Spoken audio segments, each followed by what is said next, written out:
Good morning, everybody. Welcome to today's webinar all about optimizing tethered capture. So we'll look at getting a good connection and the various tools you have in Capture One and really making for a trouble-free experience. If this is your first webinar and you don't know who you're listening to, my name's David. I'm part of the software sales team based out of Copenhagen in Denmark. As usual, we have a 60-minute session, and you're very welcome and encouraged to ask questions throughout. If you look at the bottom of your GoToWebinar control panel, if you're on your Mac or PC, at the bottom, the last box is called questions. Just put a question in there and that will come straight through to me. If you're on your Android or iOS device, tap the question mark icon, and equally you can ask a question in the same way. I'm recording the session too, so don't worry about trying to remember everything. You can watch again at your leisure. That will pop up on the YouTube channel probably sometime tomorrow. Just look out for a follow-up email in roughly 1 hour's time, which will give you information on how to access it. So let us begin. Before we fire up Capture One and look at shooting tethered, couple of sort of basic facts. And the first thing is about USB keeping that trouble-free. Connection from your camera, and we'll talk about supported cameras in a minute. So connection from your camera to Capture One is always via USB. Or if you happen to be on Phase 1 system, you can use Firewire. But everything else, Canon, Nikon, and Sony's, it's a USB connection. So to keep your USB experience nice and trouble-free, there's really 4 things that you have to observe and you'll be plain sailing. I will be extremely surprised if any of you should have any connection issues with Capture One shooting tethered, as long as you observe these kind of really basic rules. So observe the limit of a USB cable, which USB 2 is 15 foot or 4.6 meters. If you go longer than that, expect to not get a reliable connection. There are solutions out there, which we'll see in a minute, which allows you to add additional cables with boosters and so on. But for one single cable connection, you've got to observe the limit of the USB length. Anything longer than that, and then you're looking for trouble. Get a decent cable as well. Again, we'll talk about options you've got for that in a second. But the cheapest cable isn't the best idea as well, because if you think about it, you're sending a lot of data down that cable and quickly and repeatedly if you're shooting fast. So you've really got to make sure that that cable is up to snuff. Thirdly, protect the cable at both ends, and I'll show you what I mean in a second. But camera connections are notoriously fragile, badly designed entries, unfortunately. The depth of like little micro USB sockets is not so big. USB 3 connections on the latest Nikon D800s, D810s, for example, is a really shallow connection, incredibly expensive to replace those ports on the cameras. So anything you can do to limit that is also good. And consider additional USB power. So if you don't get, after doing 1, 2, and 3, if you still don't get a reliable connection, it's highly likely that your USB connection on your laptop does not give enough power for a stable connection. It hasn't been so much of an issue with later Macs, for example. But I remember my previous generation Mac, which was probably a 2013 MacBook Pro, I think, would flatly refuse to tether a camera on one of the ports. Perfectly fine on 2 of the others, but didn't work on one of the ports. So it simply didn't have enough power. So again, something as basic as a powered USB hub that you can plug in will probably solve that issue for you. So as I said, there should be nothing in Capture One that limits you to getting a good connection. Okay, so based on that list, what are a few solutions? 1 second. So a few solutions based on that list. So cables, tether tools make nice cables, for example. Nice bright orange, so easily seen. They have a good cable finder here, for example, where you can find your various different cables. But if we look at something like USB 3, so this is the connection that's on the Nikons, for example, D8s, D800s, D810s, and so on. It's really shallow. So you can imagine when that's sticking out the side of the camera, it's ever so fragile. So you really want to try and think about protecting that cable at either end. So a couple of different options, again from Tether Tools, something like the jerk stopper, which just helps take that pressure off the camera body itself. And there's also solutions for protection at the computer end as well. Another product which I found a while ago for Canon and Nikon is Lockport, for example, which is like a physical extension you bolt to the side of the camera, which gives you two rear-facing ports, for example. Probably not so useful if you're shooting handheld, maybe it's a bit too bulky, but if your camera's on a tripod, then I think that would be a nicer solution. It's probably cheaper to break this than the actual camera body itself. I've also seen solutions where the cable gets fed under the camera and then clamped, for example. That's also a good one. So just have a look around for various different solutions. Canon themselves, I'm not sure if Nikon do, any Nikon users can tell me, but Canon themselves also make a bolt-on addition for the 5Ds, for example, which also lock the USB in. So all kinds of different solutions, cheaper to replace an accessory than sending your camera body off for repair and getting a new USB port, which I think for Nikon, for example, is like 700-800 euros just to get that port replaced. What's this one here? Oh, this is a really old Canon leaflet I found just a moment ago showing this USB cable protector. So a few different things out there. Now for supported cameras, the best thing to do if you want to know if your camera is supported, go to phaseone.com or capture1.com to the Capture One pages. Look in the menu up here and then you can just find supported cameras like so, and then pick your camera. So let's go Nikon, for example, and then you can see D5, tethered support, yes, live view, yes, and so on. So just note that some cameras may shoot tethered, but they might not show live view. And when we hook up my camera, we'll talk about the various differences between manufacturers, because of course Canon, Nikon and Sony don't do everything the same. So you're gonna see some variations depending on what camera you use as such. So let's fire up Capture One, that's already running, and let's also help ourselves with our mouse locator. So to help you see the mouse, you might see it showing up like this from time to time. So Capture One is running, so we're in Capture One. Or try to be in Capture One. Okay, so we're going to shoot into a session today. Session's particularly good for file management for tethered capture. If you don't know what a session is, then you're going to learn that today, but it's really the best solution for shooting tethered, way easier than shooting into a catalog, for example. So let's say file new session, and we're going to call this tethered basic, because what I'll do is I'll show you two different ways that you could work in a session. One for a really simple shoot where you're just shooting a product or a person, without the need to have multiple different folders for different fashion looks or for different headshots or something like that. So we do a basic first, and then we go to a more advanced one. So let's say OK, and this will pop up like so, as you can see. Now all we've made so far, let's show you exactly what a session looks like. So without me having to do anything, a basic session, or when you make a new session, it creates 4 different folders for you. So we have a capture folder, that's where the captures go. We have an output folder, that's where our JPEGs, TIFFs, process files go, etc. We have a selects folder, where our selected images can go, we talk about that. And we have a trash folder, where all the junk goes. Now all of those folders are held in a master folder, like so.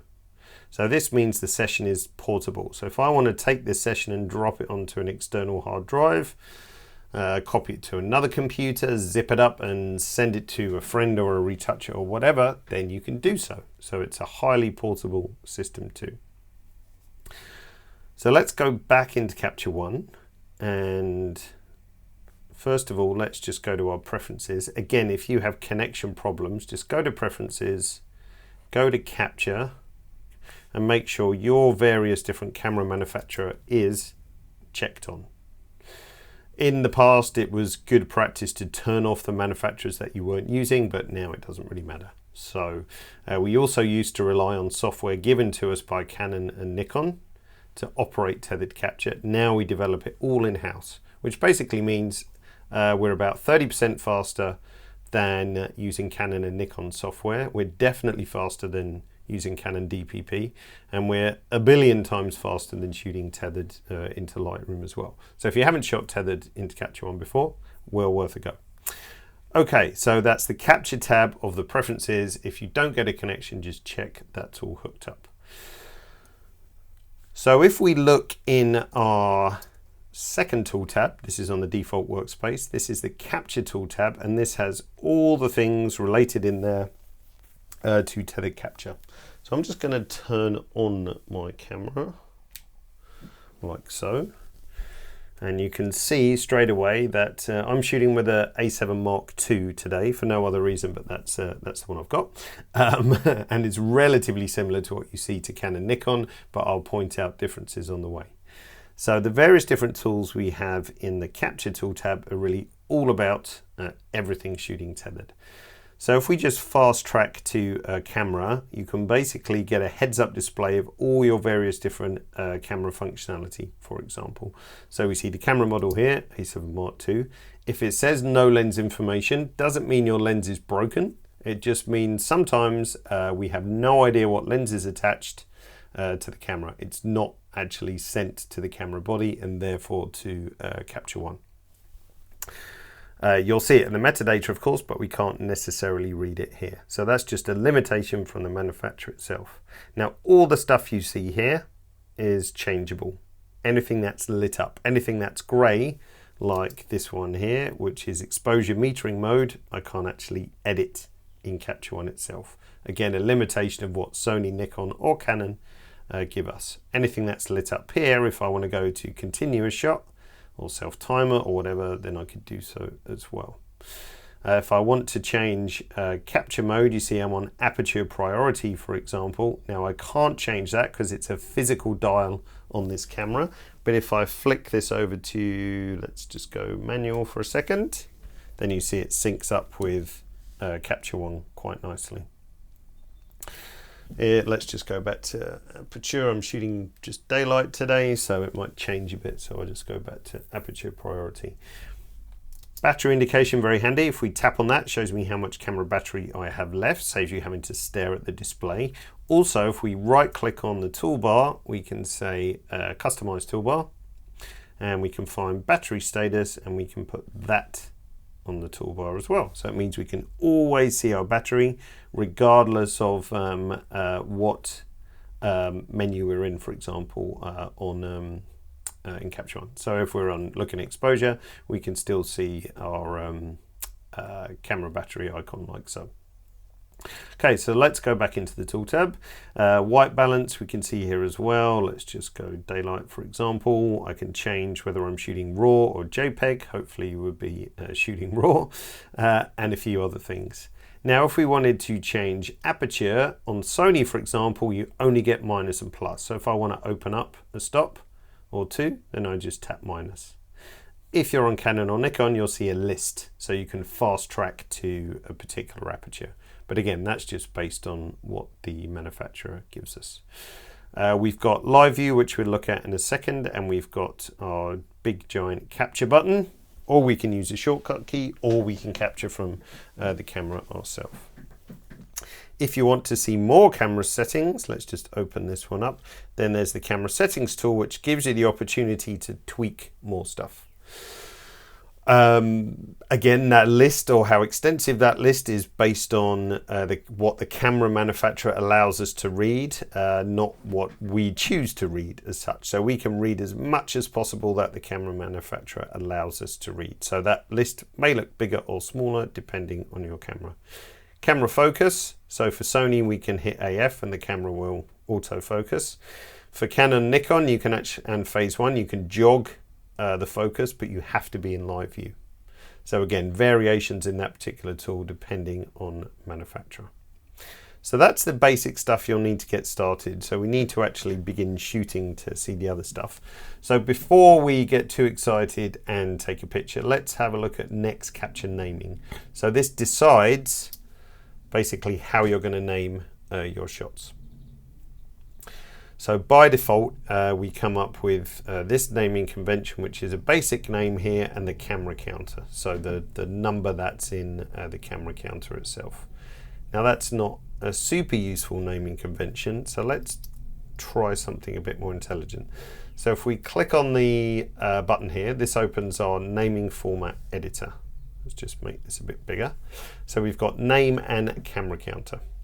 Now the way naming formats work in Capture One, and this is the same for export and a whole bunch of other stuff, is by the use of these tokens, these little grey bars or lozenges. Now they extract some kind of metadata and use that for the naming convention, or they give you a blank field like name, for example, which you can then create a name. But let's do something a bit more interesting. So I'm going to use the token called document name. So let's drag that one up there. So that's the name of my session. So if we were shooting for L'Oreal or whatever, then it would just simply use the name here. And we're going to have a counter like so. Now a 1-digit counter is only going to give me 9 shots, so that's not very useful. So you'll see there's a little arrow here, which we can just make 4 digits, for example.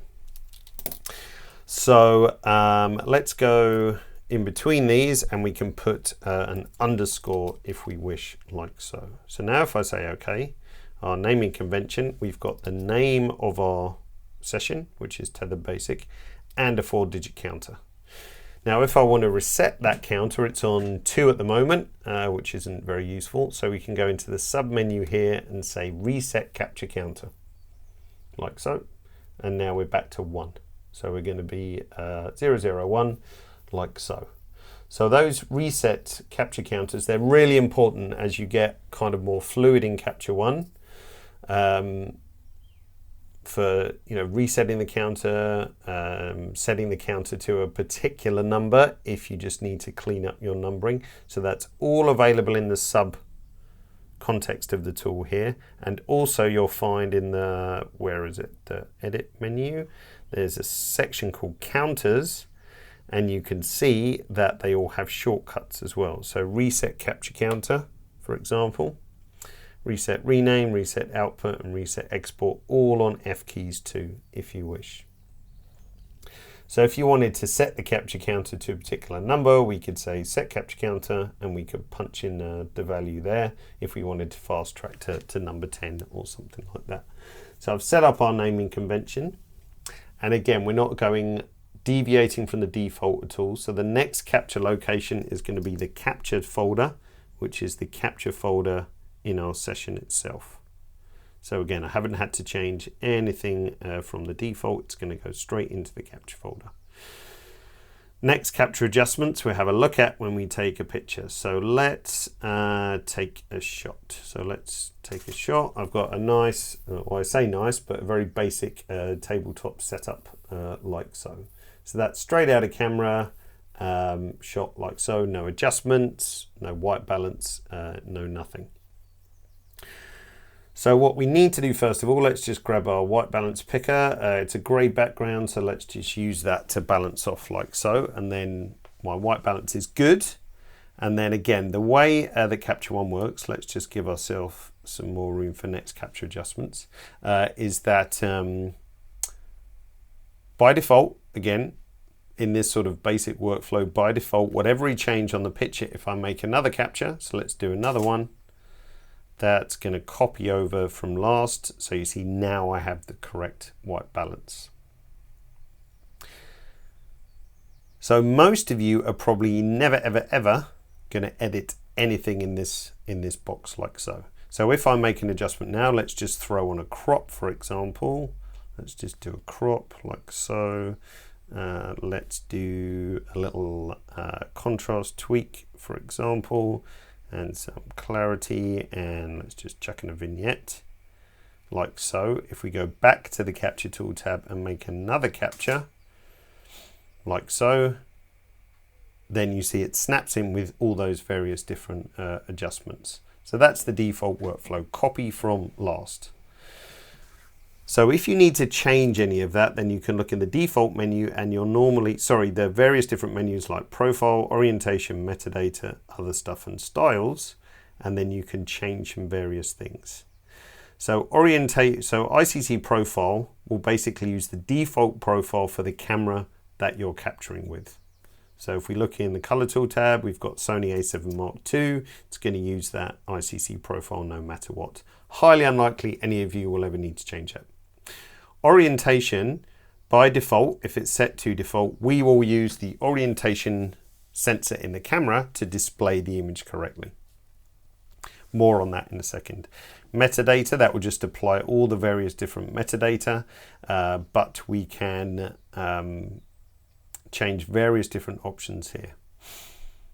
And same for all other adjustments, it's copy from last. The other options which you see in these, you could say, well, copy from primary, which means I want to copy adjustments from whatever image that is selected now. So now that I've selected this one and I take a capture, then you'll see my next image is going to be back to how it was. If I go to this one and change this to say copy from primary and then now capture, then you'll see my next shot, number 5, is back to the adjustments there. Now if I were to say copy from the last image, captured, and then we shoot, then you see we're now back to that. So again, I would probably guess that none of you will probably really ever change much in here, but it's good to know it's there.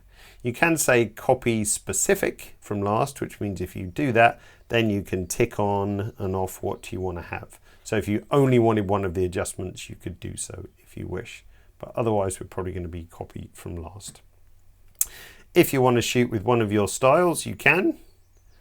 So you can shoot directly applying a style. Remember, it's just adjustment, so you're not affecting the raw data or anything like that. Good question from Gail and Bill. Gail says, any speed performance improvements for Sony cameras? Everything in Capture One performance-wise for Tethered is pretty much maxed out. I mean, we've got 30% speed increase for Canons, Nikons over previous versions. Sony is running as fast as it can and so on. Really, the limitations that you see for anything performance-wise is down to your hardware. For example, the speed of your hard drive. If you're shooting to an SSD, then it's obviously the best situation. Sony currently is USB 2, so that limits the data rate. Nikon and Canon is USB 3, so that means images can come down a bit faster, for example. Bill says, can I have a subfolder in the capture folder? Yes, you can, Bill. And you'll see that when we go through the advanced kind of workflow. James says, setting my styles and next camera adjustments to... James says, styles doesn't work for me. So if we say use a style, let's just pick a black and white one, for example, and say capture. Let's see what happens. There we go. That's applied it quite nicely. Just check the style's still working, James. Maybe it's an old style that needs updating, for example. Let's just reset that. So let's go back to that and say, let's just get rid of that style and say copy from primary. That's going to take the settings from this one and away we go. I'll change that back to copy from last. Auto alignment, that's only for phase 1 cameras that have the horizon tool. So if the camera is slightly wonky, then it will automatically level it, for example. I don't think it will have any effect with Sony, for example. No, it doesn't. So we can verify with our rotation tool, excuse me. Rotation is still at 0. So, and I don't actually think I'm totally straight, for example. So next capture adjustments, really important there. If we go up to camera, you'll see a few other things that might be useful. Composition mode, if we turn that on, puts these big warning signs everywhere. Why is that? Just going to change the order of my shot. So we've got my last image at the top here. So number 9, composition mode on, let's capture. What composition mode means, you see now we've got number 10. If I shoot again, See, we're still only at number 10. So composition mode only ever saves the last image that we captured. So please don't shoot a whole tethered session on composition mode, because you're only going to end up with one image. That's why there's these big warning signs on top. But the purpose of that is to allow you to dial your lighting in, get your composition right, and then you can say composition mode off. And then when we capture again, you see we're at number 10. Now we're at number 11, for example. Back to the camera menu. A hot folder that's only useful if you have a camera that cannot shoot tethered to Capture One, but you have another application that allows you to connect to the computer. And then if you turn the hot folder on, you can basically send images to the capture folder, and Capture One will automatically import them. Auto select new capture. Almost obsolete, this setting now, but was more useful for older systems that were really slow to process the image. So you'll see when we say when ready and we capture a shot, if we look at our thumbnail, it comes in uncropped, uncorrected, and then the viewer updates. So if you really want to see it straight away, we can say immediately, and then when we capture, you'll see an image on screen as fast as possible, and then it will get its adjustments applied. But really, with this day and age, with fast computers, we don't never normally need that. But never can be very good. If you want to stop everyone on your set crowding around your computer and poking fingers at monitors and things, if we set it to never, then the current image on screen stays the same, but new images pop up like so. So that simply means the image is static like so. Which also means if you have an assistant and you want them to work on a shot, you can carry on shooting without disturbing them as well. So that's auto select new image, never, and also a couple of shortcuts as well. Auto pause simply means if you're working with assistant again and you start working on a shot, then it will stop the viewer updating until you let go of Capture One for 10 seconds, I think it is. So let's say when ready once more. You'll see there we've got our shortcut for capture, Command K. So if I do Command K on my keyboard, it captures nicely as well. Or we can hit the button down here. Or if you're shooting people as opposed to things, then you can shoot from the camera. So that's me just pressing the button on the camera next to me, and then that captures as well. The speed at which you can shoot is very much camera dependent. So if I just sneak up to the camera and hold the microphone nearby, let's just...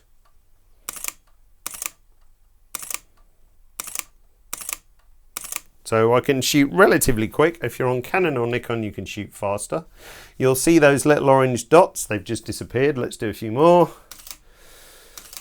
So these dots here, where my cursor is, down at the bottom left, they show you how many images are left to deliver. Now Canon and Nikon, again, manufacturer differences. We have no idea how many images are in the buffer. It's completely down to just basically that there are one or more images coming. With Sony, we can read how many images are left to come. Didn't actually check if this was in focus. Yes, it is. That's handy.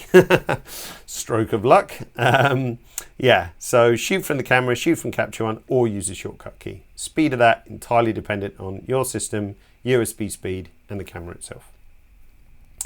Robert, same question as Bill. If we have a session with different outfits, can we separate? Yes, that's coming up. Do I need to have a memory card in the camera? No, you do not need a memory card in the camera. There's no point having a memory card in the camera, as nothing is written to memory card at all. We pull it straight down from the guts of the camera and deliver it to Capture One directly. Okay. Alrighty. That's good. Actually, good question from James with his D810. If I'm shooting with my D810 quickly, images get stuck in the buffer and do not transfer. I would say, if anything like that, then you've got it. It's probably a fault with the USB on the camera, I guess, because James is saying he's tried various different cables and so on. So I would say step one, try and John has the same thing. Step 1, try a powered USB hub. You don't have to go nuts with anything super fancy. Just relatively decent, like Anchor is a good brand for example, but nothing like super cheap off eBay or whatever. Get something relatively good and make sure that's a USB hub that you can plug into external power. I have found on the D810 that the connection on the camera body itself is really not that great because it's just not that deep at all, and as you're moving around and shooting people it gets disturbed. So maybe that lock port is a good thing to try as well. And if the cord pops out, Vanessa's asking, I think with Canon actually, if the cord disconnects, they're actually quite smart and they keep them in the buffer, and when you reconnect it downloads, but I can't remember if it's Canon does that or Nikon, but one of them is smart enough. If you've got a memory card in the camera, it doesn't create confusion, no. So the memory card can be in there. There's one in this camera, for example, but it's just completely ignored. Okay, so there is no confusion. Okie dokie. So where are we? Okay, so we have taken a bunch of images like so, all various different images. Actually, let's look at live view first of all, and then we'll concentrate purely on workflow. So live view down here is our little video camera. So if I say start live view, we get a live view popped up like so. I just wave a hand in front, for example. There's my hand, like so.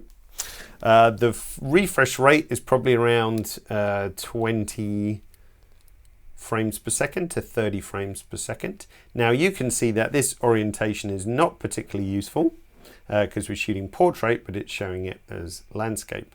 So under live view controls, we can actually change our orientation here, and hey presto, we have it up the right way now, like so.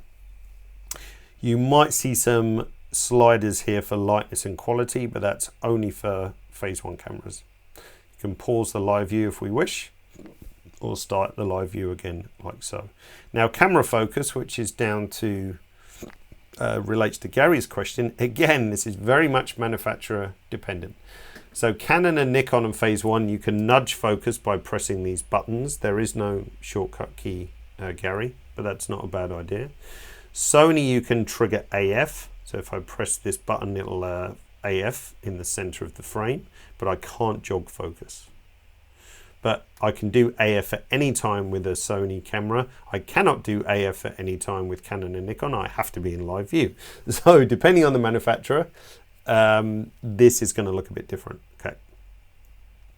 Live view focus meter is only going to be relevant to those of you shooting on Canon and on phase 1, but basically you can zoom into a particular spot and get a digital output of how the view looks itself. Overlay is very cool actually. So if you're shooting to a particular overlay like food packaging or a magazine or something like that, we can drop that on the live view image and on the image itself. So let's just find ourselves a nice magazine overlay. Which one should we have? Let's go for tech, as this is kind of a techie shot. So we get a live view, an overlay on the screen here. So if we need to fit, I can change the opacity of my overlay and also the scale just by dragging the slider, and I can pick the hand tool here, and then we can pick it up and then move it around and say, wow, what a fantastic magazine cover that would make. But it does mean you can visualize it. It means that for your client, they can see better how the end result is going to look as well. So that's overlay, which is also good on the main image as well. So I'll show you where that is. There's a few other buttons up here, like if you want to have black and white or color, we can turn that off. We can add some grids and guides. Great for still life if you need to align, nicely and precisely, which is really good. Can't remember what this one does. Let's hover. Turn overlay. Oh, there we go. That's a shortcut for the overlay. And then we can go to capture preferences as a shortcut. And then this one allows us to also configure the live view menu bar as well. Vanessa says, that's fantastic. Yes, it is. It really is. The overlay is a great feature, which is often not known about. If you're not using it for magazine overlay, for example, you could also put in a hero shot that you're trying to copy or match to, have that as like a little picture-in-picture, and so on. Now, again, depending on the manufacturer, like Canon and Nikon, I can physically zoom the live view area if I wish. But on Sony, for example, if I zoom on the camera, so let's press zoom on the camera itself twice, now I get the zoom, and if I tweak my focus like so, then you can see the focus adjust as well. So it means you can really sort of nail focus to the right spot like so. And if I zoom back out, what button is that on Sony? That zoom in, that zoom out. There we go.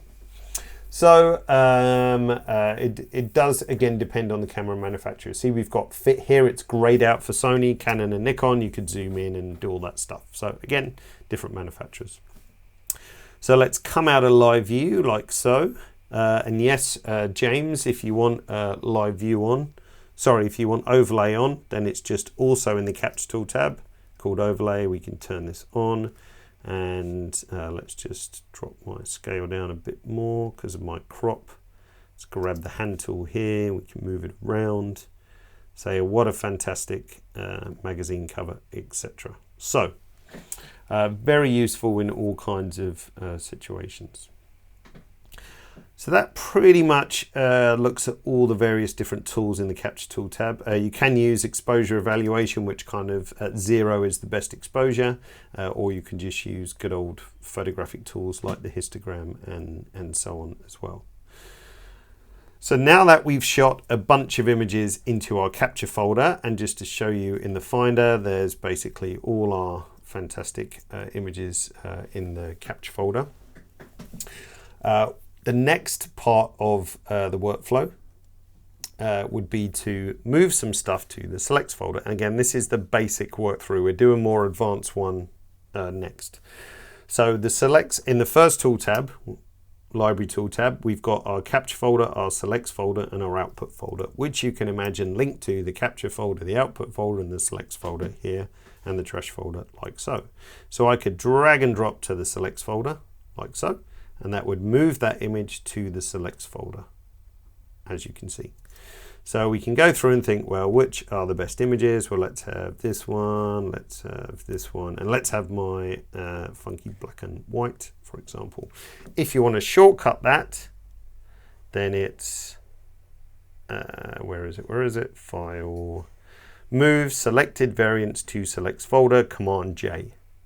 So if I do Command J straight away, so we can use our cursor keys. You could be sat with your client, say, well, shall we have this one? Command J, let's have this one, Command J, and so on. Now, all of those are dropped into the selects folder like so. Let's make those a bit bigger. And again, that's a physical move, so they're now all in the selects folder. Now, the next part of the workflow would be to process out. So if we go to our, or adjust, if we wanted to make more adjustments, we could do so, for example. But this webinar is not about adjusting, it's about shooting. So let's go straight to our process tab, process recipes, and think, how do I want to process these? So I would like, so I'm a quality photographer, a full-size TIFF file. So if I check this on, then that means this process recipe is active. Now there's a few process recipes available here, but if you want to make your own, it's very simple. So let's do that. So let's say plus, and I want a full 8-bit TIFF. And what I mean by full, I mean full size 8-bit TIFF. Let's turn that one off. So my full size 8-bit TIFF, I now need to define this. So it's TIFF. It's 8-bit, like so. It's uncompressed. I want Adobe RGB. The scale I want to be fixed, so to 100%. So it's going to give me a full-size 8-bit TIFF. Destination-wise, if I change nothing in Capture One, then they're going to go, you guessed it, to the output folder. So I'm not going to change anything here. The only single change that I've made is creating those settings for the TIFF file. Everything else you can ignore if you wish. So let's select all of those, Command A, and simply press process.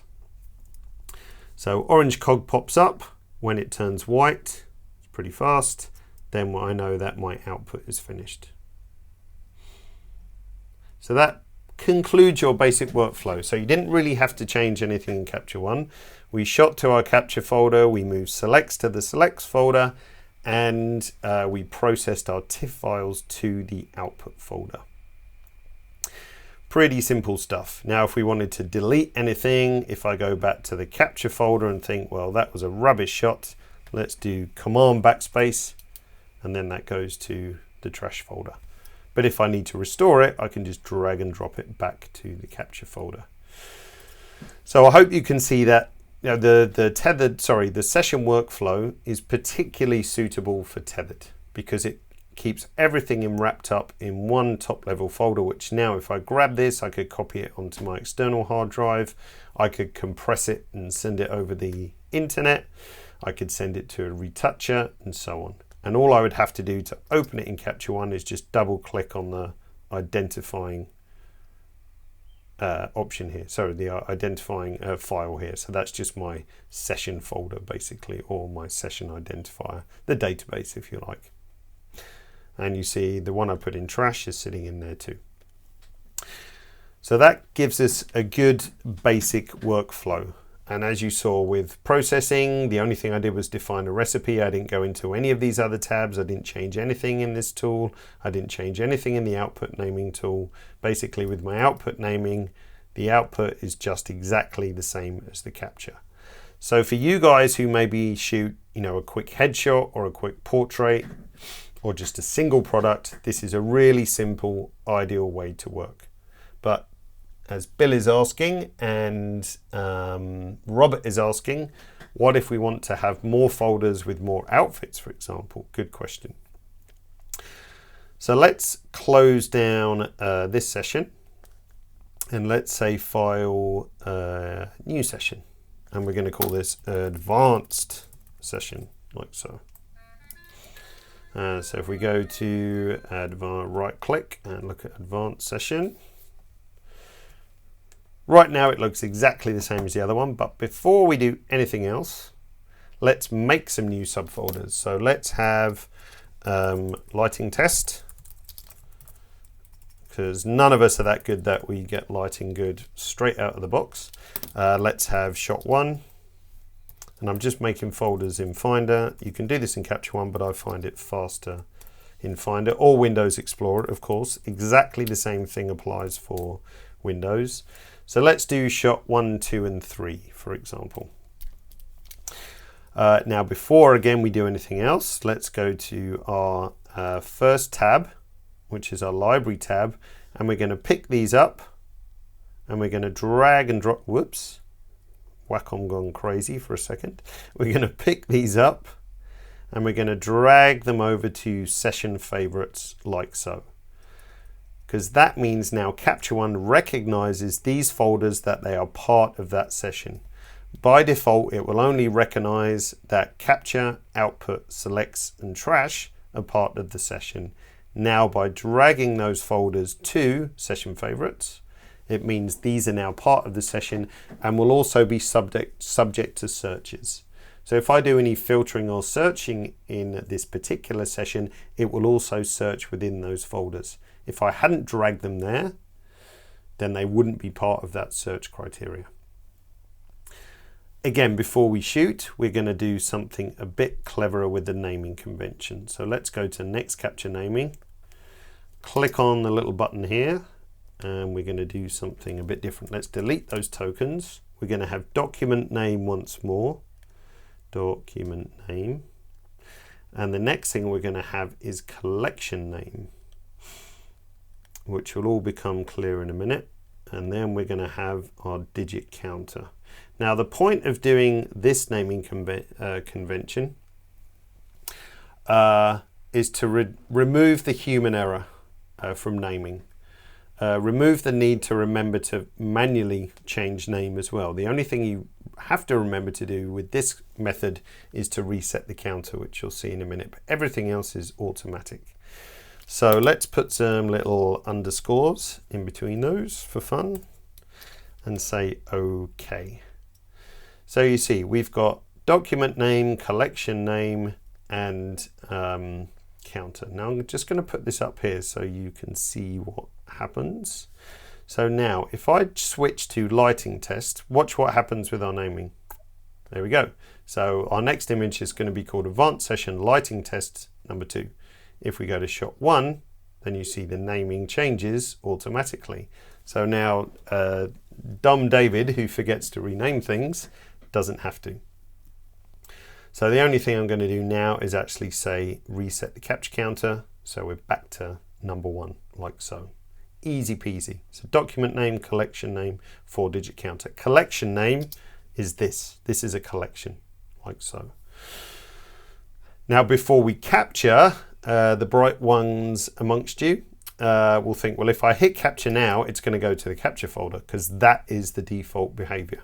Absolutely correct. So we want to tell capture 1 that this is not our capture folder, lighting test is our capture folder. So if I right click on lighting test, we can say set as capture folder. Excuse me, set as capture folder.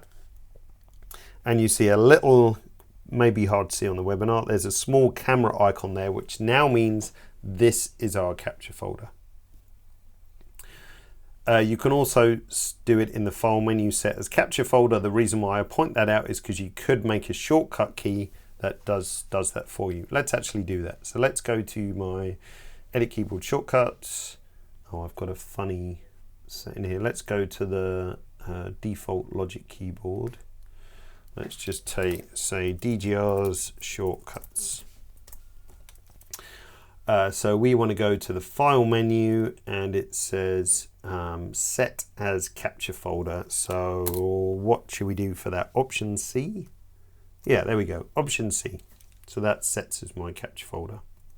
The other thing I think, I've got a feeling my reset capture counter F key doesn't work, but we'll try that in a minute. Okay, so now we've said lighting test is my capture folder 2. So let's make a capture. So we're going to go to our capture tool tab. Is my camera still switched on? Yes, it is. Let's make a shot. Camera shoots. There's a fantastic shot. Not, of course. Let's white balance that and throw in a crop.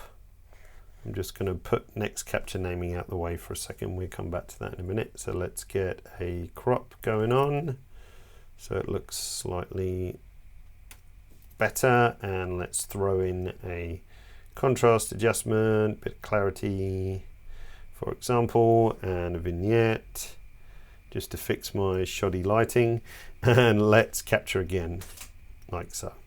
So if we bring up our browser, just going to switch that to reverse and just capture a few. So you see we're in lighting test, we've dialed in our lighting and so on and so forth. I'm happy with that.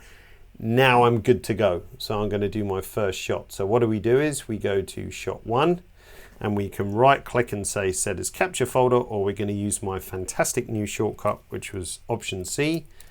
And you see now it changes that to shot 1. If we bring naming convention back, you see we're already at shot 1, but we're at number 4. Now, if you want your numbering to just flow in between the different folders, you can do so, but we can also reset the capture counter back to 1 by either choosing it here, edit, counters, reset capture, or we use a shortcut, which is F15 by default. But I think on my keyboard, let's just try F15. Yeah, I've got that set to brightness.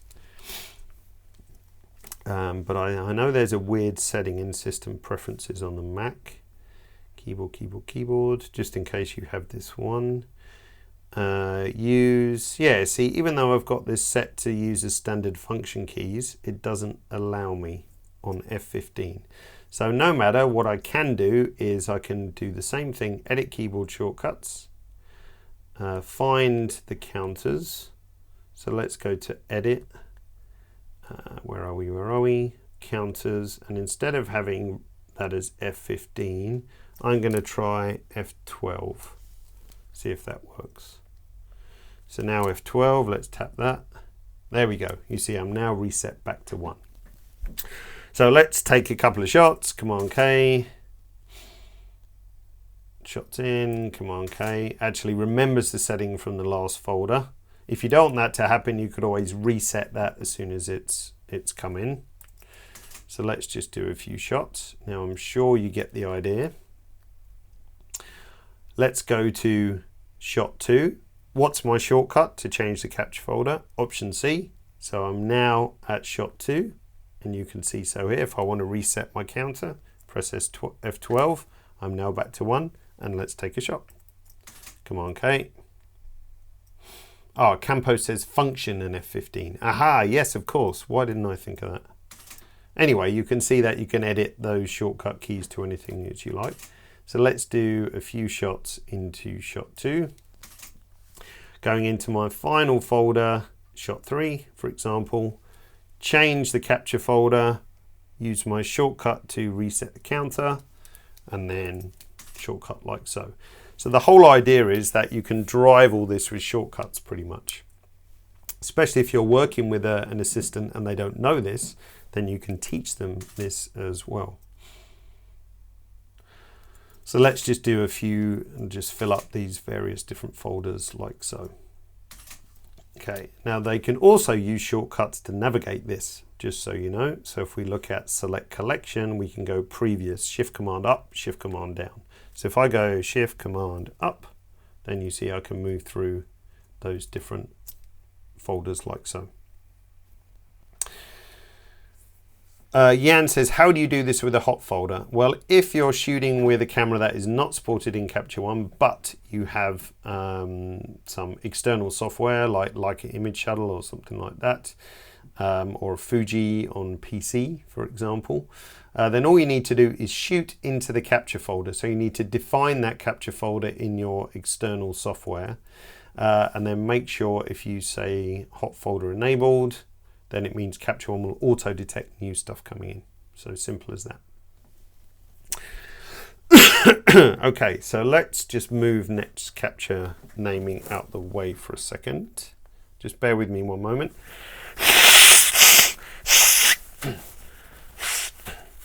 Just needed to sneeze and didn't want to bust your eardrums. Okay, so let's hide our viewer for one moment. So you can see we've got lighting test. Let's make those thumbnails bigger with that naming. We've got shot 1 with the correct naming, shot 2 with the correct naming, shot 3 with the correct naming, like so. So now we're at the point where we want to select some images. Now we could drag and drop to the selects folder. Nothing to stop you doing that. Just means all your images will come out of their folders into the selects folder. Now you might be happy with that because the naming convention reflects exactly what those images are, but if you want to keep the captures nested in their folders, then we're going to select using color tags instead of physically moving folders. Now in a session, we automatically create 2 smart folders, 5-star images and all images. Excuse me. So if I go to all images, that shows me every single capture in my session in one view. So you see we've got shot 1, we've got lighting test, we've got shot 3, and we've got shot 2, all in one easily viewable folder. So we can sit with our client and say, well, out of all these pictures, I mean, unfortunately in this case they're identical, but obviously if you had 3 different looks, you'd know what was going on. But we could sit with our client and say, well, let's go to shot 1 and let's pick out the best shot. So I'm going to color tag it green. So let's say 7 on my keyboard, color tags green. If you don't have a shortcut set up, it's under here, color tag. Shortcut for me is green because you've got 7, 8 and 9 on a numerical keypad, which make selection easy. Let's go to shot 2 and think, well, which one is the best? Let's have this one, number 7. Let's go to shot 3, which is the best shot. Let's have this, tap 7, tags it green, like so. So now if we go to all images, we can see we've got those various images which are tagged green. Let's have one in lighting testers too for fun. So we've got a couple of choices here. Under all images, we could then filter to see green only. So there's my final images. like so. So we've got green tag on, so that's the final selects from all our different shots which our client is happy with. But let's clear that filter. Or we can make a smart album. Here, let's say smart album. And we're going to use a preset like so, which the color tag is green, and we're going to call this client selects, like so. There we go, and now client selects is anything which is a green tag. Now the nice thing means that if we go back to any of these folders and the client says, you know what, I really like this one as well, let's have that too, green tag, it's now automatically populated into that folder. So a smart album is a nice dynamic way of selection without having to do any drag and drops. And people understand, clients understand the notion of a color tag. So if you sit them in front of all images and say, okay, start at the top, use the cursor keys to advance, and press number 7 when you see an image that you like. Everyone can understand that. And then of course, now that we've done that, we can see all our client selects. So let's select all of these and do a process again. So we'll do a couple of smart things here. So we'll just do exactly what we did before. So full size 8-bit TIFF, we won't change anything else, and we're going to say process. So let's go to our output folder, like so. And you see under output, we've got advanced session shot 1, 2, 3, and our lighting test like so. Simple, but let's do this more impressive. Whoops, Wacom's gone nuts again. So let's just throw those in the bin and we do something different. So let's say I want to have my full size 8-bit TIFF, but I also want to have a JPEG for my website. So I've got a JPEG sRGB at 1600 pixels on the long edge. So you see scaling here, we've got long edge. Or I could say I want it to have 1600 pixels wide. Let's do that. So let's change this to 1600 pixels wide, which I know fits nicely on my web page, for example, and I can adjust my JPEG scaling. If you want to proof that, don't forget in Capture One, if you're not sure the effect of your JPEG quality or your scaling, go to 100%, like so, and then turn on, whoops, wrong hand tool, pan. Go to 100% and turn on proofing, and you're going to proof to the currently selected recipe. So now I can see at, excuse me, 1600 pixels across at 40% JPEG quality. That looks fine. I've got no JPEG artifacts, nothing. Could I go lower? Probably, but let's just keep it around there. If I want to adjust the sharpening and adjustments, I can add some additional output sharpening because I know when I reduce the size of an image, it gets softer. So I could bump up the sharpening a bit as well. So let's turn proofing off and select all my greens. And now I'm going to have my JPEG sRGB 1600 pix for web, and I'm going to have a full size 8-bit TIFF. So let's process again and see what happens. Let's go back to the output folder. So you see there's my JPEG, there's my TIFF, there's my JPEG, there's my TIFF, there's my JPEG, there's my TIFF, and so on. Like so. So pretty simple, but let's do that even more impressively. So let's put those in the bin. Let's keep those recipes selected. And now in output location, so output location by default will always be the output folder of the session. But you see here there's a subfolder field here too. Now I can either type randomly in here, like call that say client selects, for example, or like we did with naming convention, we can use a token. So if we click on our button here, we can use a token which will extract some kind of metadata.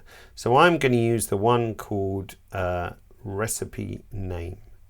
So if I put recipe name up here, like so, and do the same thing again. So let's say select all and then say process, and then go back to my output folder, Very nicely, Capture One's made me a folder called full size 8-bit TIFF, same as this, and JPEG sRGB 1600 pics for web, like so. Very handy, for example. So that keeps everything up really nicely. Now let's be even more impressive. Let's delete those again. And we do a couple of things. Now, by the way, if you know the name of the token that you want to use, like recipe name, if you just start typing, then you can just pick it like so, instead of having to go into that menu. So I'm going to use the really funny token called session subpath, like so. So if we have session subpath, what Capture One is going to do is look at where the image comes from and create that identical folder in the output. And you'll see what I mean in a minute. Before we do that, I'm still going to have, let's just do JPEGs for a second. So JPEG 1600 pics for web using the strangely named session subpath token. So let's select all and say process again. Let's go to my output folder. And you'll see now in output, Capture One's created the same folders that were in the capture folder. So we've got lighting test, shot 1, shot 2, and shot 3, like so. Now we can combine tokens as well. Whoops, keep right clicking with my Wacom, hang on. We can combine tokens as well. So let's say we want to have our JPEG, we want to have our TIFF, we want the session subpath, but we also want to have them split into JPEGs and TIFFs. So if I type recipe, excuse me, recipe name here, and in between those tokens, I put a /, then that's going to work quite nicely. You'll see what's going to happen in a second. For PC, if you're on PC, it's /, Mac /. So now let's process again, go to our output folder, and have a look what we see here. So in output, we've got full size 8-bit TIFF, JPEG sRGB, with those automatic subfolders made as well. So if you want to just send the JPEGs off to proof or to the client or whatever, they can do so.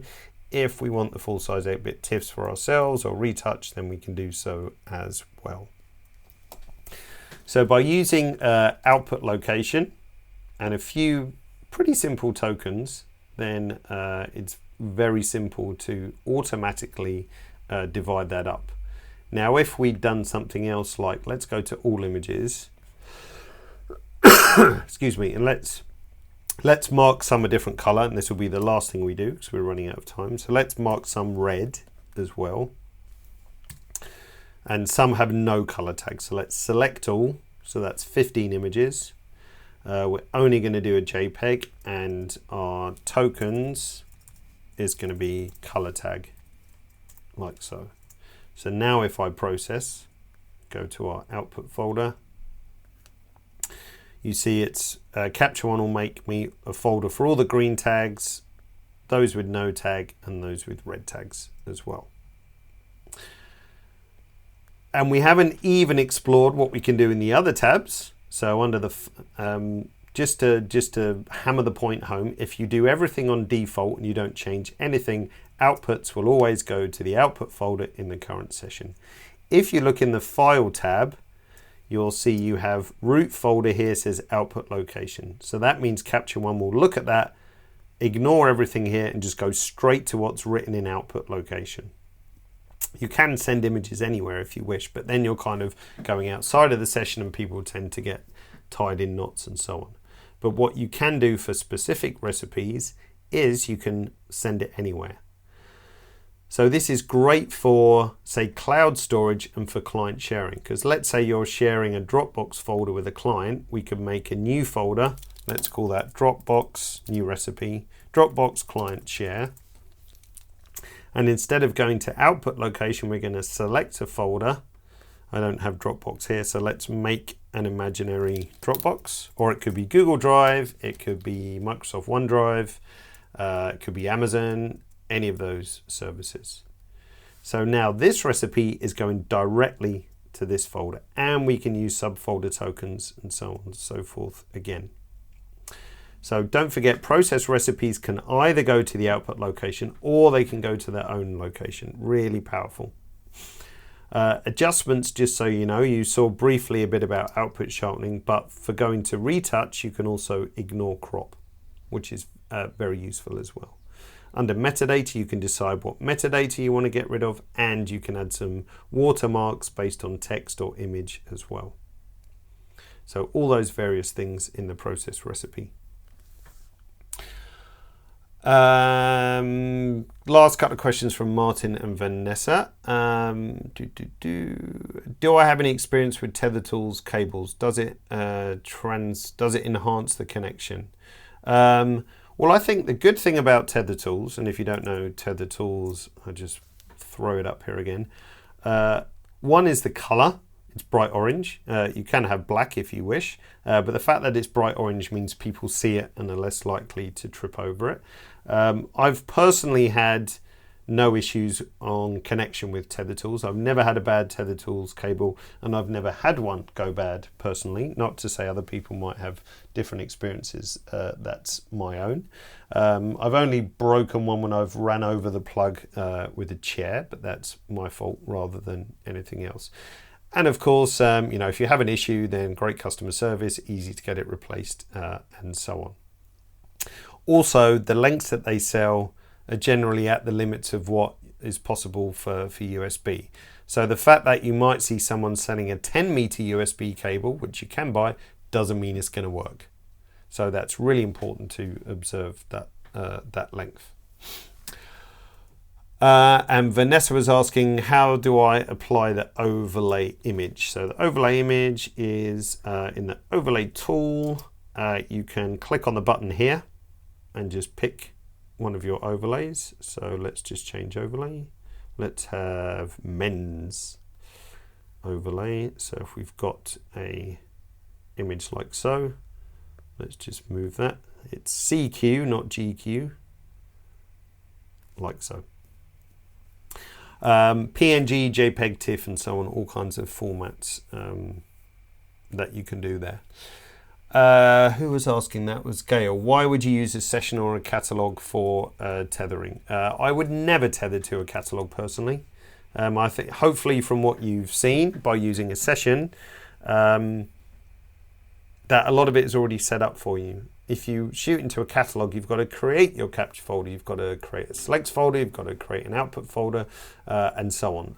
I really don't see any benefit for shooting tethered into a catalog. Doesn't make any sense.